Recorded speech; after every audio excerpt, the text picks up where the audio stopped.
আরো দেখে এসেছেন, যুবকরা ভালো করে শোনেন, যুবতীরাও শোনেন, একটা চুলা দেখে এসেছেন নবী সাল্লাল্লাহু আলাইহি ওয়াসাল্লাম।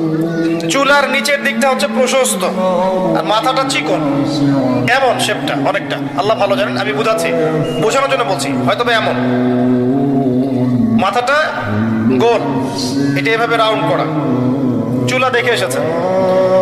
ভিতরে কিছু মানুষ আছে, নিচে আগুন জ্বলছে, যখন নিচ থেকে আগুনের ফুলকি উঠছে দাউ দাউ করে, তখন মানুষগুলো নিচ থেকে উপরে উঠছে, আর যখন আগুনের তেজ কমে যাচ্ছে মানুষগুলো নিচে নেমে যাচ্ছে, এভাবে শাস্তি চলছে চলছে।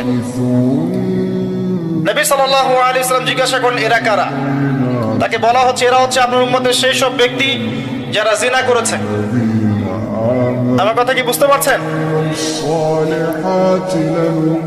আপনার বান্ধবীর সাথে আপনি যা করছেন এটা জিনা। তার সাথে আপনি ফোনে কথা বলা থেকে শুরু করে রিকশায় ঘোরা, কফি খাওয়া, অনলাইনে চ্যাটিং করা, ডেটিং করা, বিছানায় যাওয়া, যা করছেন সবই জিনা। শুধু ফিজিক্যাল সম্পর্কটাই জেনা নয়, তার আগে যতগুলো ধাপ পার করে আসছেন সেগুলো জেনা। আল্লাহ পাক বোঝার তৌফিক দান করুন।